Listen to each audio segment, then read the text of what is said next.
Okay, welcome. We're getting set up here. We are live. If you're watching this afterward, whoa, sorry about that. Okay, we're getting a little set up here, getting all put together. All right, welcome to the live stream. We got some important things to talk about today.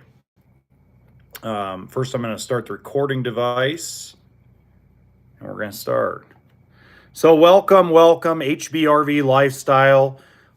We are here to talk about a little bit of an industry update, and also I got a lot of different emails from different folks across the United States and some actually Canadian questions as well that I can answer about product, but I can't really answer about your financing because I've never worked at a Canadian dealership before.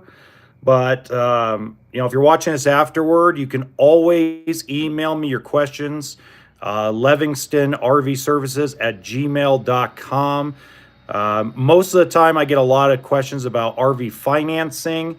And so far, a lot of you have asked me where you can find the Viking or Clipper 14 SR or CR.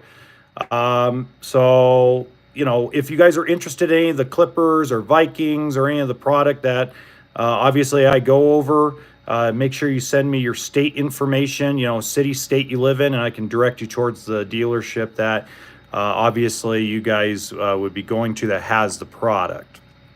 Okay, so we're going to slip into our Gmail real quick. First of all, I got an email from my boss today, my general manager, really good guy. He sent an email that said that RV retail registrations are 43% up over January of last year. That is a really, really good sign that really the RV business is not going to slow down quite as dramatically as people do. Hello, Antoine Lyons. How you doing tonight? So the RV business has been a little bit on a slowdown in December. And a lot of that has to do with the fact, and I've told dealers this, I've told consumers this that have emailed me questions, that at the end of the day, the RV business for years before COVID occurred, before all the COVID lockdowns, before all of those things occurred, December naturally is a really slow month in the RV business. California, as an example, California, where I worked most of my retail career, when it got past Thanksgiving weekend, it was like crickets. And it would be crickets for for a long time, probably till about second, third week of January. I remember the dealership I worked for in Ventura, California. I remember one December we did 2 units. 2. And we were at like 3 for the month of January. This is 2017, okay? We were at 3 units by the end of January, and we ended up with 6. February came around, people start getting their taxes, they start getting their W-2s, they start coming out of the woodwork a little bit, and voila, we start our season. And season usually started around March and usually ended, again, right around Thanksgiving weekend. A lot has to do with people are worried about their taxes. They're worried about, Christmas gifts. And let's also face it, this last year was the first year that the majority of people around the world felt comfortable having Christmas dinner together. It was the first year that wasn't dominated with the news or politics screaming, yelling, you can't go have Christmas dinner with grandma, right? So people went out for the first time in some cases in a couple of years and decided to have some fun for Christmas. So that all being said, getting the news that 43%, we are up 43% in retail sales from January of last year to January of this year, that's 22 to 23, that's really good. That's actually saying that you folks, the consumers, and you folks, the dealers, are coming to mutual decisions on pricing, payments, that means interest rates are not affecting the buying process as much as I thought it would during the wintertime. So I'm glad to be wrong about that. I mentioned that in one of my shows, one of my episodes I did about 2 months ago when I was talking about used RV pricing and when I was talking about how dealerships are handling things in that respect, okay? So good news there. The other good news is what I have found out through some of my connections on the financial side is that even though the Fed raised their rate 1/4 of a point, it looks like that raise on the RV side is probably not going to happen. It might happen with the credit unions, but as far as the prime banks at the dealerships, it doesn't look like it's really going to affect that side of the business very much. I would be surprised. Now, there's going to be some banks and some programs that's going to affect, but in essence, like some of the banks were dropping their interest rates before this year or starting to at the beginning of this year. Okay. So let's go to the email real quick because I saw a bunch of emails that, by the way, thank you for the support, guys. I mean, I really do. I'm happy to help everybody out. I'm happy to help you guys with any of your questions. I'm going to try to do this. I'm going to try to make sure, sorry about that.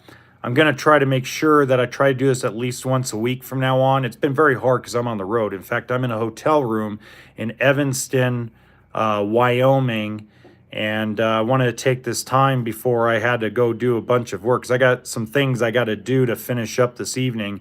But I wanted to make sure to do this live stream with you guys to go over these emails, okay?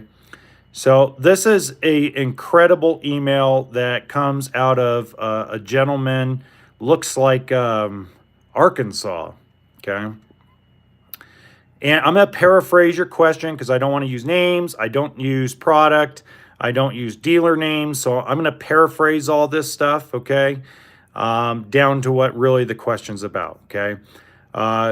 The question is, you say that the amount finance affects interest rates with RV loans. I am XYZ dealer with buying an XYZ coach, and I have been told that my interest rate does not change if the dollar amount financed. I'm really confused. Can you help me out with this? Okay, so let me answer this very simply. If you listen to my original video on this, I did a year ago, okay? When you go to a prime bank, when you're doing bank financing through the dealership, when you have excellent credit, when you're like over 760 as a FICO score, the amount financed does matter for an interest rate, okay? So the amount financed does matter, because a bank has to make its return. So if you're taking, let's say, a $10,000 loan out, okay, for a travel trailer, as an example, okay, most of you are going to take a shorter term loan on 10 grand. You're not going to get a 20-year term. You're going to get between a 6 and a 10-year term, depending on the program, all right? With that being said, guys, all right, credit unions do things differently. So the dealership you may be working with in this case probably only uses credit union financing, and they don't use regular banks. Okay, they don't use regular direct banks that, process the loans directly through the dealership. Okay. A credit union has their own program, and it doesn't really matter the amount financed for an interest rate, but it does. Because with a credit union, the shorter the term, the lower the interest rate. With a regular bank, like Bank of America, Bank of the West, US Bank, Huntington National Bank, all those folks, the longer the term, the smaller the interest rate. Okay? So they work in opposite directions of each other. So a credit union and a regular bank kind of work on the opposite ends of things, all right?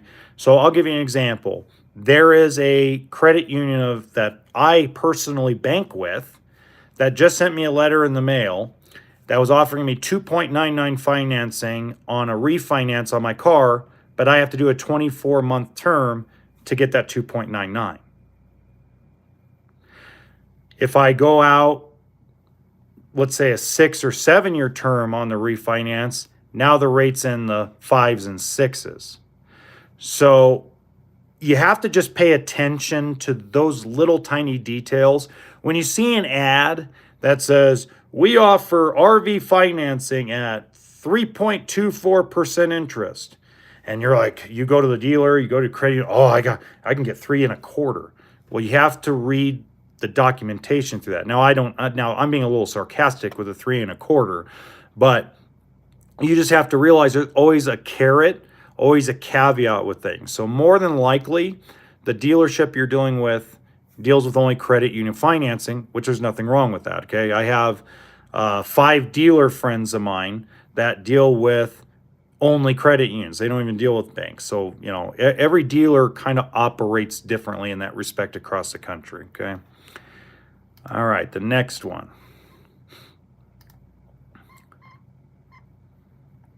Saw your video on the Coachman Clipper, the 15-foot little bunkhouse trailer. I live in Florida. Where can I find that trailer so I can look at it? I want to see if my husband can fit on the dinette bed. Well, it depends what part of Florida. Again, next time, please send me your city. But more than likely, if I remember right, my boss told me, especially with him being at the Tampa show, because he was at the Tampa show not that long ago, that Lazy Days has the Viking, and General RV has the Clipper. Now, I'm not sure which one have the 15 yet. I'll look it up and I'll respond to your email. And what I'll do, folks, if you live in Florida and you really want to see that little 15-foot bunkhouse trailer, I'll put a link in the description box at the end if you're seeing this after the live stream. And I'll put General RV's link if they have it, or Lazy Days link if they have it. If you guys live in another city besides, near Tampa or outside of Tampa, let me know. Email me, livingstonrvservices@gmail.com, and I'll get you whatever city it is. It's a great little floor, but I'm actually shocked. Just to give you guys an idea, when I was at the Tacoma RV show, I was absolutely shocked how much traction, how much attention that little 15 BH got. I mean, most people were like astonished, like, oh, wow, it's only 17 feet, 10 inches. Wow, I can tow this with my SUV. My buddy in Ventura, Coyote RV Sales, he sold his quick. Bobby Combs RV in Yuma, Arizona popped theirs like really quick. It was a little shocking to me because I thought, each dealer will probably sell it once, maybe twice, during the year. So it's nice to see a new floor plan like that get so much attention. And if you guys want to see that, I also have videos on it on the channel as well. I'll email you back, but if anybody else watches this, especially after the live stream is over, if you're seeing a review of it later, I'll just post it there in the description box. If you're listening on Spotify or iHeartRadio, just email me and I will send you a link to the nearest dealership that has it in stock. All right, let's go down.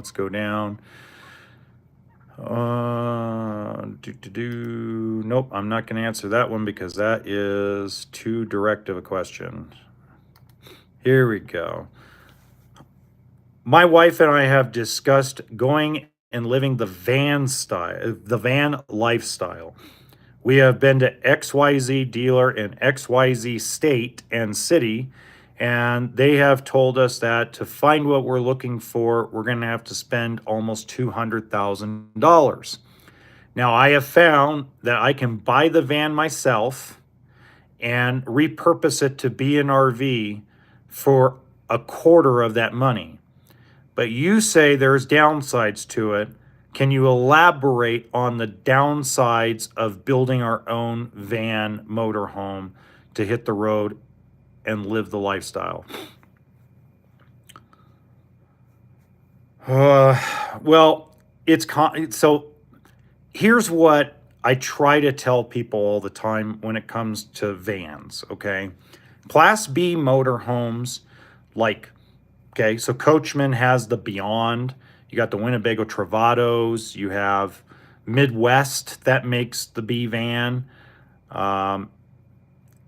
Guys, folks, ladies, I'm trying to be politically correct with this. Class B motorhomes are financed from anywhere between 15 to 20 years, new or used, depending on the year. And when you go and get financing on a van, whether you have to pay cash or finance doesn't matter. I'm just saying, when you go and get financing for a Class B motorhome, banks look at the manufacturer. They need a certificate of origin. They want an invoice that includes that's either been RVDA or RVIA certified before they will give you an RV loan. Now, I'm going to go off topic a little bit. I'm going to talk about Opus off-road trailers for a minute. So Opus is an off-road trailer I sold a couple years ago that's still around. That's assembled in Pittsburgh, California. For the longest time, no one could get them financed. They didn't go through the process where Prime Bank or even credit unions would give a regular loan on it, right? Okay.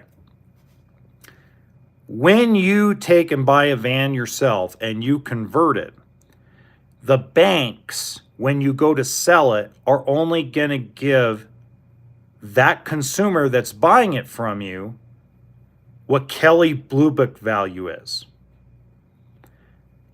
Kelley Blue Book devalues every 14 days. So every 14 days, realistically it's every 10 business days, the book value on a car drops. An RV, you have 1 year. Okay, so if you bought this year, let's say you bought in January something, January of next year is when the book starts getting hurt. Then after that, it drops quarterly. Except during COVID, it went up. But in a regular world, a B motorhome, of one that you build yourself, the bank won't care that you built an RV van. They're going to call it whatever it is. If it's a Ford Transit, if it's a Mercedes, doesn't matter.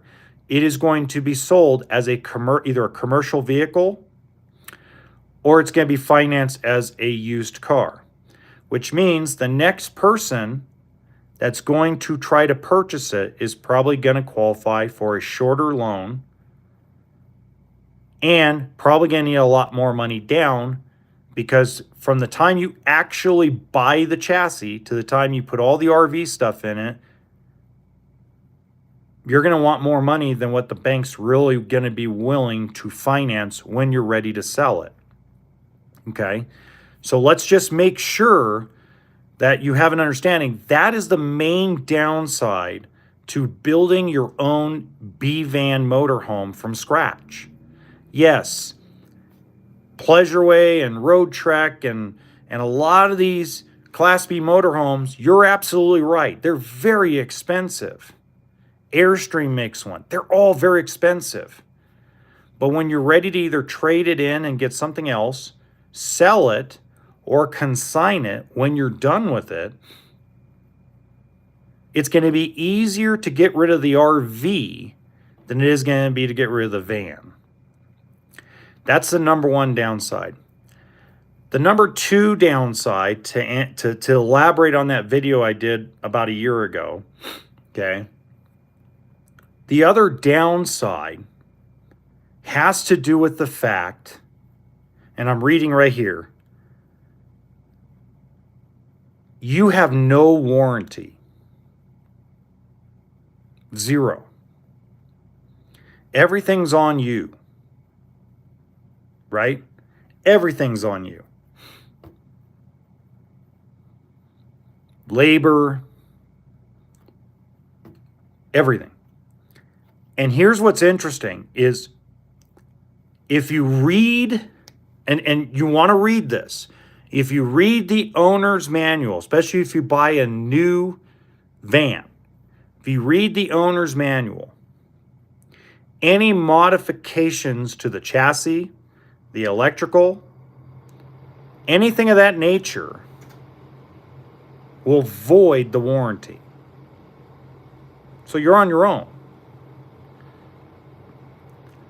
When you at least buy, let's say you go buy a new Coachman Beyond. Let's use that as an example, okay? Coachman and Mercedes are going to take care of you for year 1, and they're going to take care of, Mercedes is going to take care of you through year 5. As long as you don't put too many miles on it. I'm going to repeat that again. Coachman is going to make sure they take care of you for a year. And then Mercedes, as far as the powertrain and the motor, you have up to 5 years on some of that stuff. So realistically, is the juice worth the squeeze? You guys need to watch. See, this is the problem with our buying system. We look at what things cost price-wise, but we don't look at what it costs us monthly and what it's going to cost us a year or two from now, or what's going to cost us in 5 years, okay? So I live in a Cougar fifth wheel in Chilliwack, Oregon, right? All right. How much does it cost me? I actually sat down because I've been in the business long enough. I sat down and, okay. And I've come under budget of what I thought it was going to be. But I thought of every little penny. But instead of paying cash for it, I financed it. I got such a great deal on it. I was able to finance 100% of it. But let's just look at it from the perspective of when you have a Class B motorhome, you have a better support system than if you want to save your money. Now, that being said, the one upside to building your own B van motorhome is you get to build it your way. That's plain and simple. You get to build it your way. Okay. By the way, before I go through the next email, I will be at the Salt Lake City, Utah show coming up next weekend, which is February 16th through the 19th. Both Clipper and Viking will be there. General RV and looks like Castle Country. So good stuff. I'm very excited. Also, for those of you in Canada watching, especially if you're in Alberta, Edmonton show up there. You got Arcan and Pulse RV in that show with Clipper and Viking. So make sure you check that out. The boys at Pulse RV have a beautiful display, guys. Gorgeous, gorgeous display. They took pictures and sent it to me today. I'm very excited for them, man. I'm keeping in touch with them by text. I'm waiting for my passport. Once my passport comes in, my renewed passport comes in. Boy, has that been a struggle to get. I'm actually going to be going to British Columbia after the Portland show. Portland RV show in Oregon, Portland, Oregon, is going to be March 9th through the 12th. I'll be there every single day. And then after that, I'm flying out to British Columbia. Okay. Next email. You guys are awesome. I love all this stuff. Okay. Bingo. I see from your videos that you have skirted the fifth wheel with OSB, and it looks like some Pink Panther insulation. That appears to be in either November or December.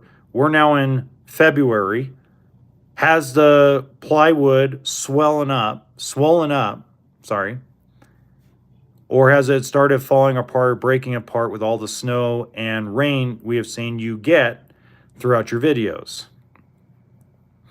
Great question. And the answer is no. I'm just as shocked. I didn't paint it. I didn't spray anything on it. We've moved 3 boards up front near the dump station because we have a propane heater underneath. I couldn't be happier. Will I do it again next year? No, I'm going to do it differently next year because next year I'll be more prepared. But I just think that, and to answer the next question, because I'm reading the next question as I'm talking, the entire winterizing of our fifth wheel was all in response to helter skelter. It was like all the bad weather that Chiloquin and Klamath Falls gets is generally in January and February. Well, yeah, so Mother Nature decided to come about a month early. And, you know, like the last couple days, my wife has told me that, you know, it's been getting up to 50 degrees.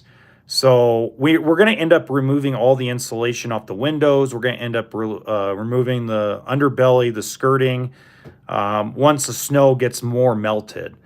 And then I'll do a video for that for you guys. I will do a really lengthy video. Maybe I'll live stream it. I don't know. We don't have that great of internet right now because the Starlink signal doesn't really hold live streams very well, because we're still moving trees and moving stuff out of the way to get a better signal. But once I'm able to do that, yeah, I'll probably live stream us actually pulling off all the insulation and doing all that stuff. Okay. Ooh, just got a Facebook message. Let's read that one.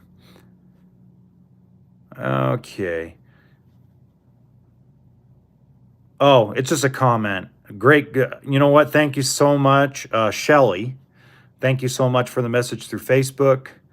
It basically states, hey, we love the new Viking travel trailer. We live in Texas. We bought this beautiful trailer. I'm trying to translate from Spanish, I'm sorry. It fits in our driveway. We got a great price. Thank you for your videos. Thank you for all of your information. Thank you for responding to our emails in Spanish. You're welcome. All right. So before we go to the next question, I want to cover a little something that's really been awesome. So it appears, it appears that these shows that have been going on, these RV shows, have actually been pretty good. There was a lot of low expectations this year. A lot of dealer friends of mine have told me, and I've even acquiesced to this information that it's going to be a really slowing down year. Well, when my boss emails me and says that the industry is up 43% on the retail side, so what that means, guys, and let me reiterate this. What it means is in January, we are 43% up. That means 43% more RVs were registered, sold January of 2023 compared to January of 2022. That is absolutely incredible. It blows my mind that there was that many more RVs sold in January, because January of 2022 was a fabulous month industry-wide. And now it goes to show you that I bet you if we broke it down by segment, I bet you the segment I represent, which is small little travel trailers, and I bet you some of that was toy haulers, And I could almost guarantee you it was probably a little bit of some diesel pusher motorhomes or very high dollar luxury fifth wheels. You know, to me, that's just, I'm breathless over it. I'm speechless over it because it was unexpected. Um, the expectation was it's going to take a while because the industry slowed down way fast. It was like August, September of 22, it was dead across the universe. October, I got reports that it was actually really good. November up until Thanksgiving, it was really good. And then it was like, oh God, it's 2016 again or 2019 again. Well, yeah, normal. But to be up this much is really, really good.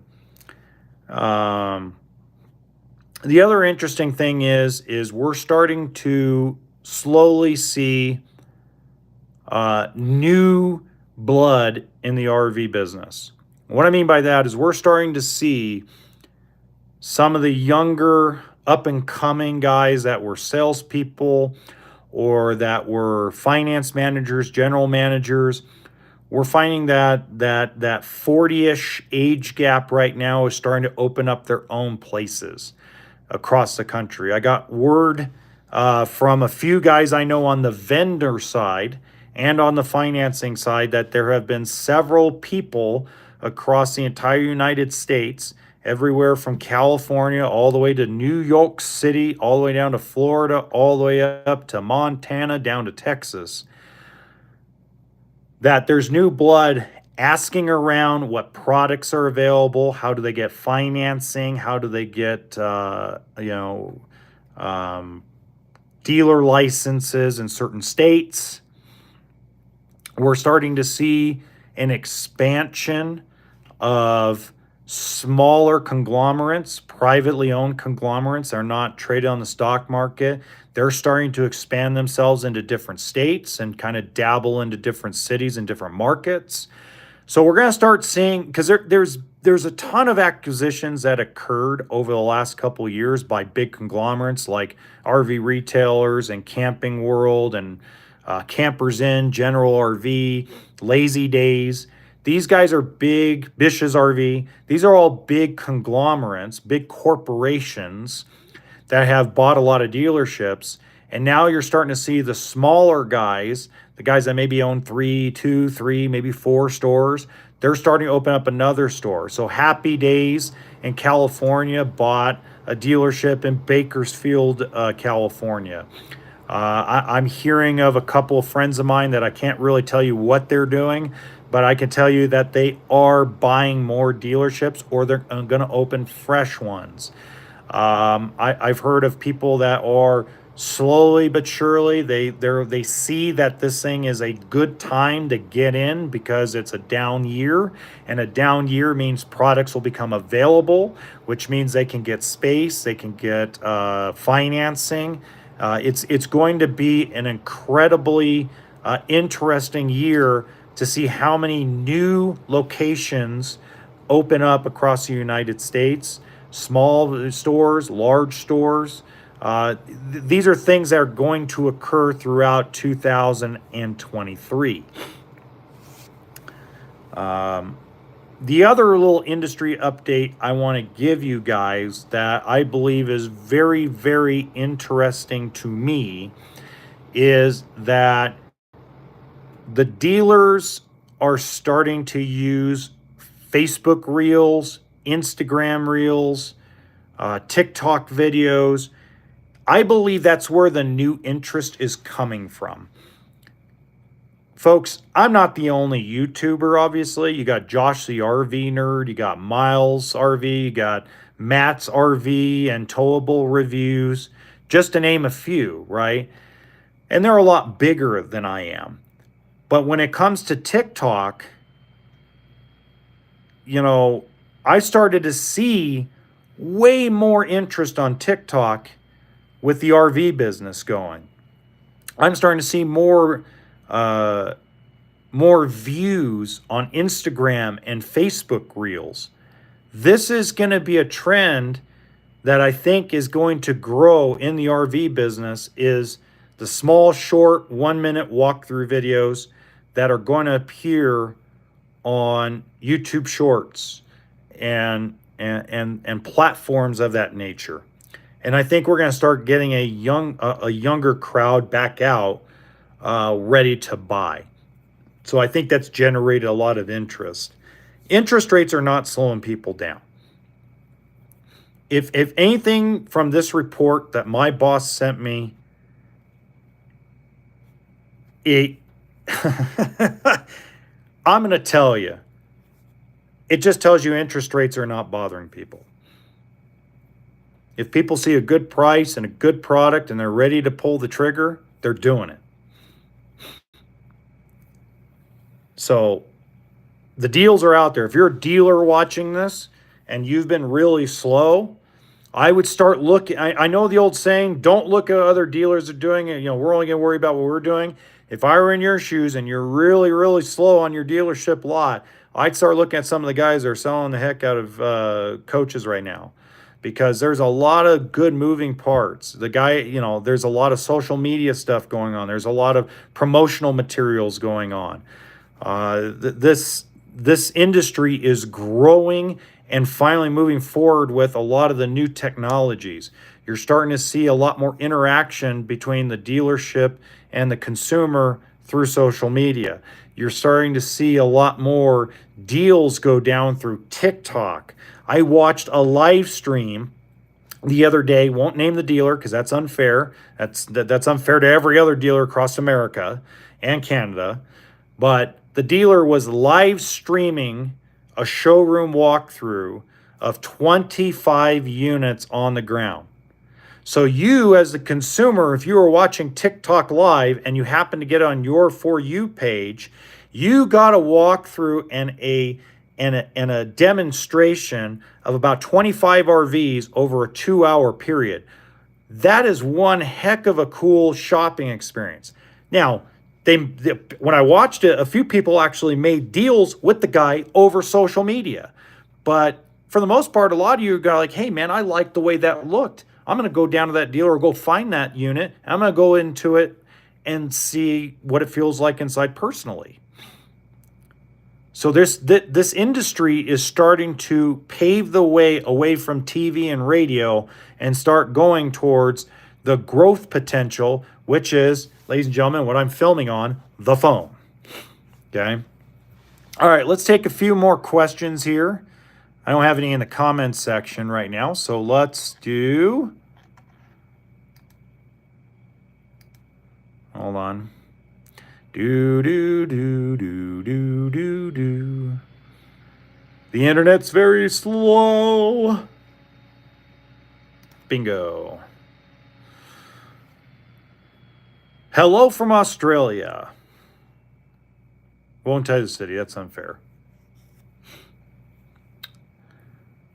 Do your travel trailers that you guys build, can they be modified for Australian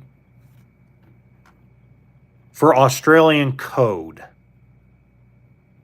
I don't know. I'll ask. For the most part, I know we do Canada. We do coding for Canada. We do a special sticker for the state of Washington and a few others. You know, the last time that I sold a consumer a trailer or motorhome from the United States to Canada, they had to make the modifications themselves. Now, what I do know, for those of you that live in Australia, live in a different country where, you know, obviously there has to be some kind of modifications for it to be legal in your country. I do know there are folks here in the Western United States and folks on the East Coast and even in the South and even in Texas that can make those modifications for you before it gets shipped out. God, man, I can't think of the guy that I used 10 years ago. God, 10 years ago, I had done a couple of they call them caravans in Australia.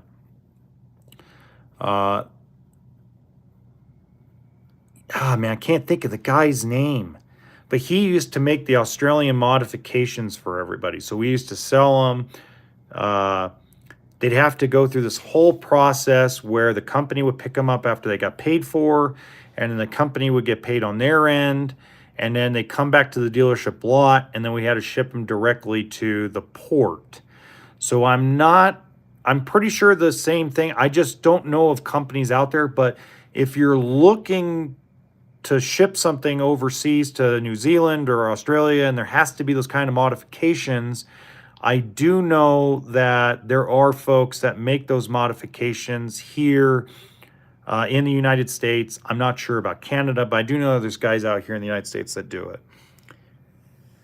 Okay, next question. We got about 20 minutes left. Sorry, my allergies started going haywire here in Wyoming for whatever reason. All right. Okay. Why do dealerships not sell trailers and motorhomes for invoice? When I go down to a car dealership, I can buy any car or truck I want for up to $500 to $1,000 back of the dealership invoice. It seems like this RV dealership business wants to make huge amounts of money on every single transaction. Please explain this to me. It doesn't make any sense. Don't they want my business? They do. Okay. I can't be tactful about this. This is where I go a little honey badger, and I'm not that mad, but just this is as direct as it gets. No, I bet you nobody will be as direct about this as I am, okay? The car business is completely different than the boat, RV, and off-road business. 100%, okay? First of all, your opportunity to buy something close to invoice or below invoice is happening today. Now, I said last year, and I was wrong last year, I said personally that you had a 3-month window. Well, that 3-month window, because how slow December was, has expanded out to January, February, and March. Until dealerships are done with 2022 product, they are taking very little to none to losing money when it comes to profit. I have a dealership I know in California, won't give you the name, won't give you the city. This family who owns this dealership is willing to lose up to $75,000 total dollars between 4 motorhomes to get them off their lot so they can stop writing checks to the bank. So if you want a deal, this is the time to do it. And if you're waiting for something else, I don't know what you're waiting for, sir. In a normal year, a dealership needs to make a total of around 10 to 15% profit on every single transaction. That's got to be the average through the year. That's new, used, combined. Okay?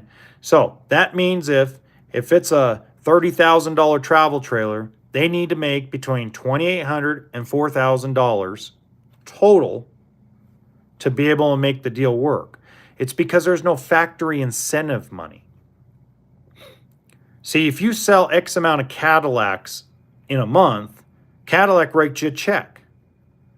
And by the way, in most cases, car dealerships lose money in sales. So what I mean by that is by the time you pay the salesperson commission, by the time you pay your managers, your finance manager, you pay the lights, you pay the electricity, you pay the internet, you pay everything, you lose money in the sales side of the car business. All the profit, all the net profit is made in service. And if you want to know how I know that, I worked at several car dealerships.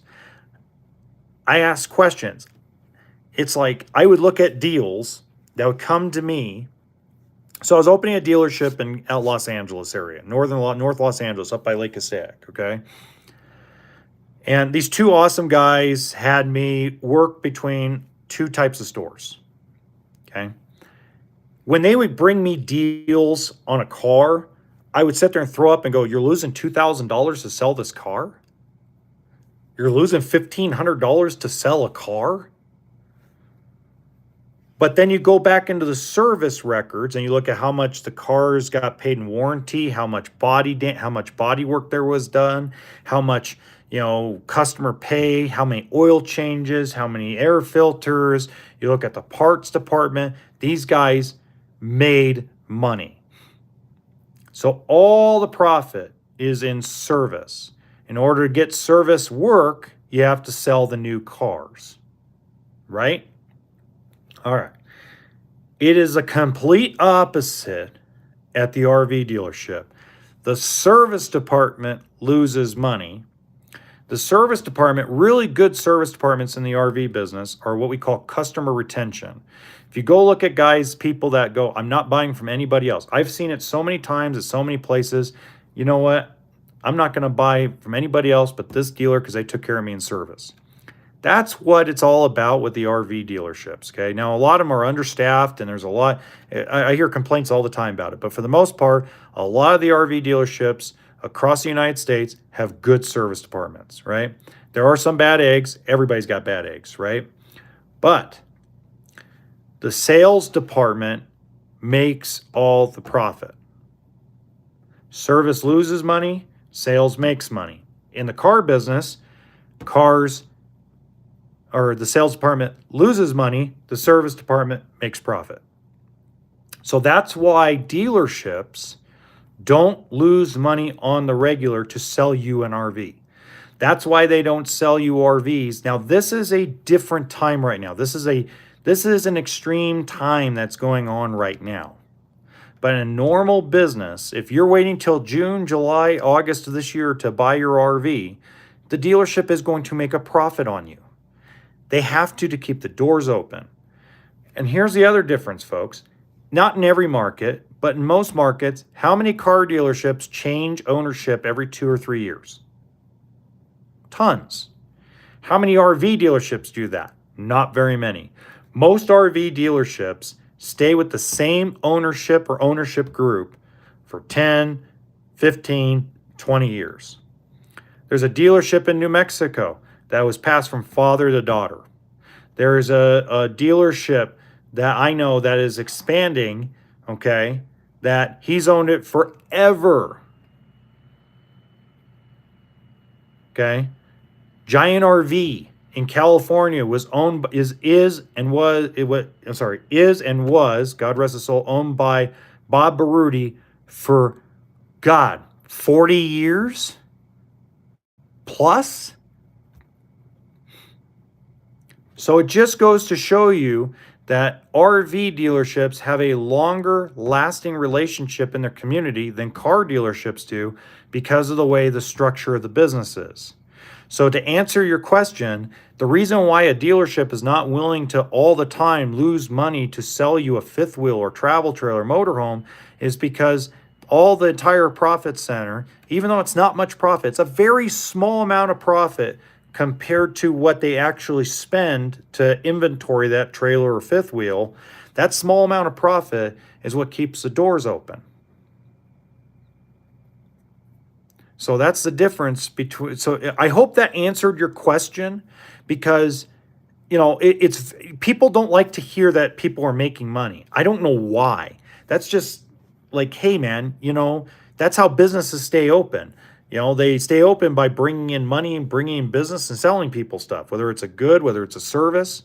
That's how people stay employed. That's how business owners put money in their pocket. That's how the government makes their money through sales tax and income tax and things of that nature. That's how the whole system works. If every business lost money on every single transaction, we'd be broke as a country. We'd be broke as a world. So I know it sucks. It doesn't feel good. It doesn't feel good right now in the truck industry. The truck industry is still trying to get 10, 15 grand over sticker on trucks. You know, you feel all of a sudden now you feel lucky to pay MSRP for a brand new truck. So that's why I love my business I'm in. I got burned out a little bit on the retail side, but that's why I love the business I'm in, because it's not an argument. It's not a fight. It's something you guys want to go do. It's a lifestyle you want to go do. And that's the other thing you have to understand, sir. If you're watching this either now or whether you're watching this down the road, or you're listening to it on iHeartRadio or Spotify or whatever you're listening to, you're buying into a lifestyle. When you go buy a car, it's a pain in the rear end. Believe me, I'm the grinder of the universe when it comes to a car deal. I am an absolute pain in the rear end. I'll drive 500, 600, 700 miles. Heck, one time I got on a plane and flew to South Carolina and drove the SUV back across the United States to California. That's what a pain in the butt I am on the car side of things. But when I bought my fifth wheel, I didn't argue because I know how the business works, right? So it's a little different. I knew it was a great deal looking at it, everything else, looking at the paperwork, look at the guy who was really charging me at the end, how much I was going to pay in sales tax, blah, blah, blah. And it made sense. And I was good with that. That's my second RV purchase I made, right? So you're buying into a lifestyle. You're buying into a lifestyle that is going to get you away from having to stay in hotels. And here's another way I want you to look at it, sir. Okay, and slap me later for it. Okay, completely understand. Slap me later for it. How much if you go to Hawaii and you want a halfway decent week or two vacation in Hawaii? It runs you about $30,000. That's for just doing the basic things that make a Hawaii trip worth it. I'm not talking about laying on a beach and getting drunk in an all-inclusive resort. I'm talking about all the tours. I'm talking about doing all the activities. It's going to run you $30,000 plus between airline, hotel, food, and all the accommodations and all the fun. Okay? That's for one vacation, right?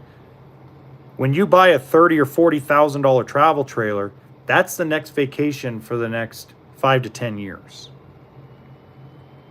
That's your own hotel on wheels. That's what you're paying for. You're paying for your own hotel on wheels. You're paying for access. You're paying not to sleep in a bed that somebody else has slept in. Not to say that I don't enjoy Hilton hotels. Don't get me wrong. I'm in Hampton Inn right now. But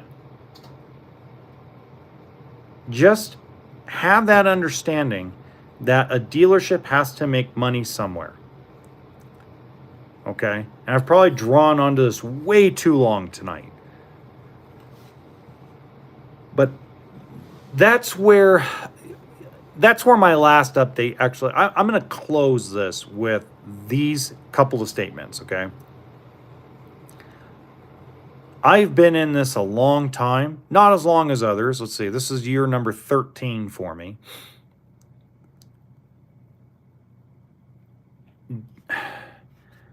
I have yet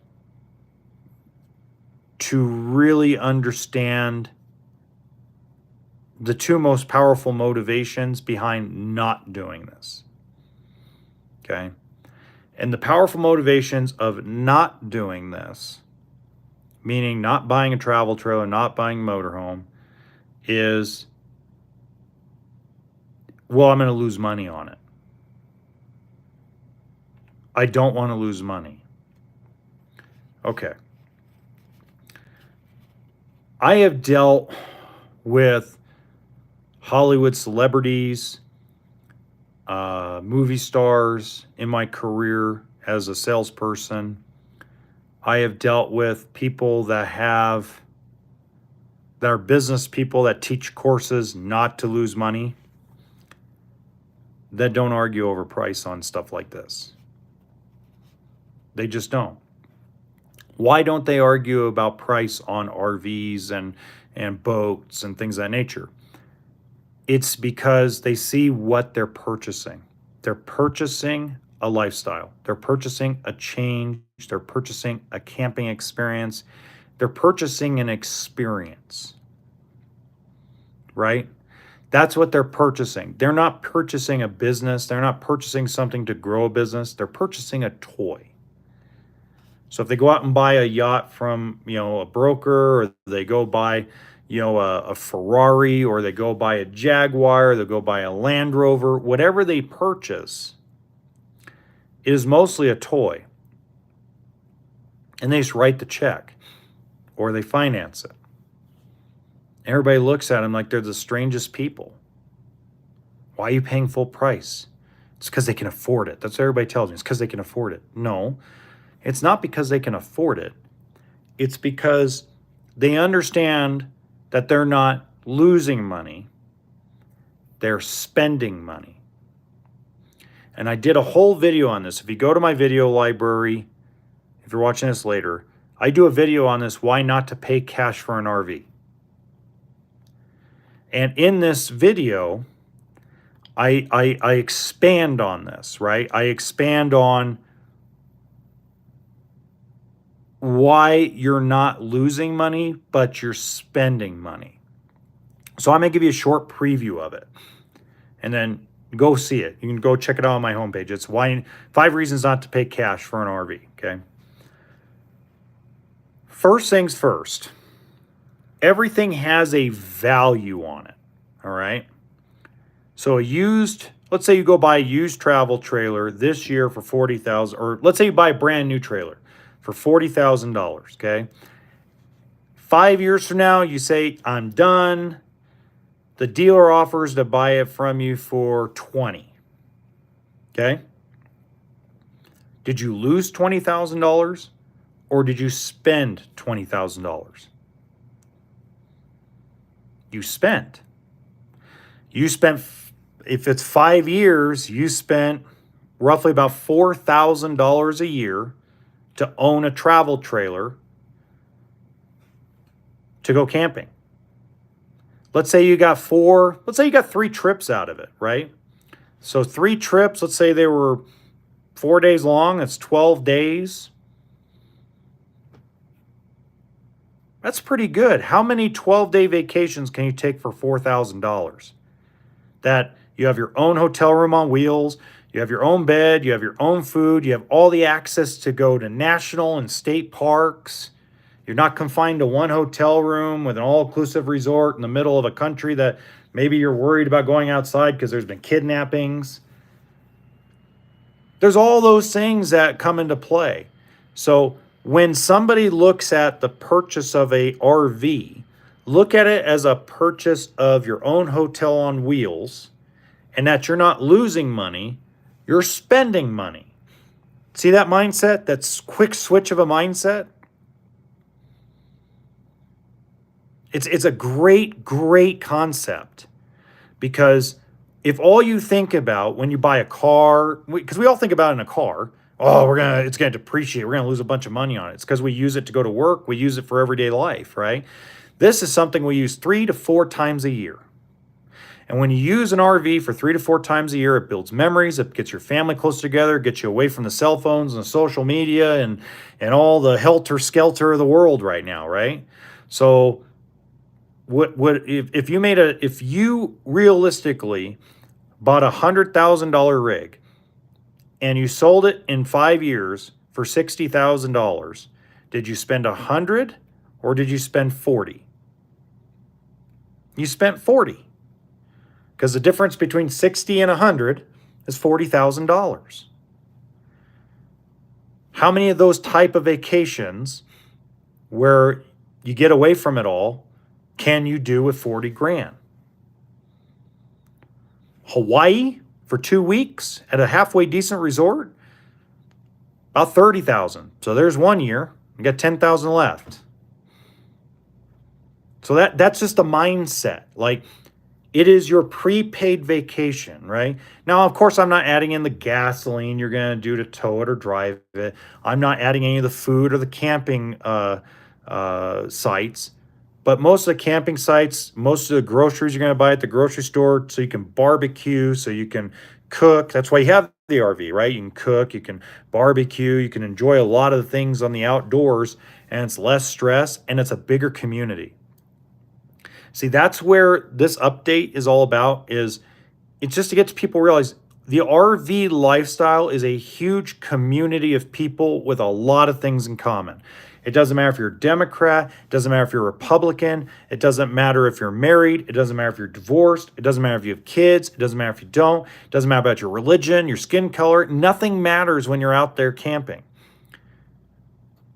People who RV a lot are the happiest people in the world.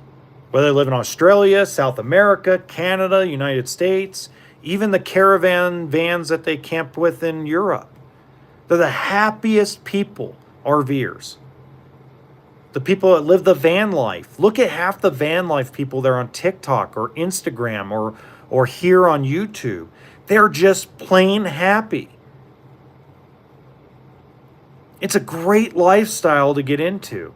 Yes, I'm a salesperson at heart. I really truly believe that the RVing and the RV lifestyle is a better vacation for most people, not all people, but for most people, than flying to some island and hanging out for a week or two.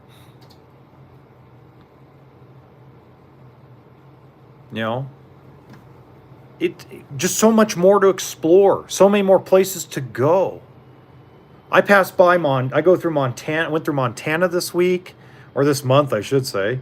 And then I've gone through Wyoming and Oregon and Washington State. And all I've seen are just RV parks, RV campgrounds forever up in the mountains. I got to drive through Yellowstone to get to a dealership. I got to go through Missoula, Montana, where a river runs through it was filmed. I have to go and do it for a day to go visit dealers. Imagine you as the RVer, you get to stay there for as long as humanly possible. You get to make a trip out of it and build memories with you and your loved ones. And if you don't have any loved ones, you get to have peace and quiet to yourself. Maybe your dog, maybe your cat, maybe some pet you bring with you. So a lot of people I follow on YouTube and Instagram that live full-time in their van or their motorhome, small motorhome, and they're the happiest people on God's green earth. That's the difference, guys. That is why I tell you that you're buying a lifestyle. You're buying something that gives you peace. We're in a rat race. We're in a maze with cheese in the middle, and we're all trying to get to the cheese. And this is the RV lifestyle, is that nice little, hey, look, there's a pathway that way where there's something different.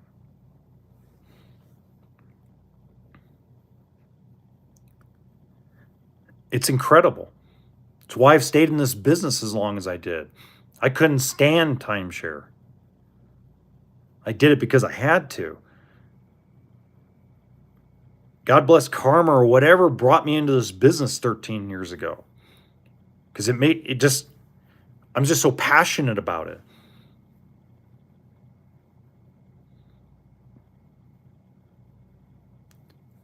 it. I actually live it now. I live it now.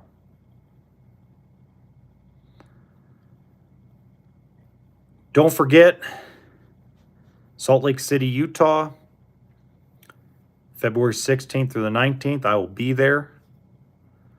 Got General RV going in there with Clipper. I believe Castle Country will be there with Viking.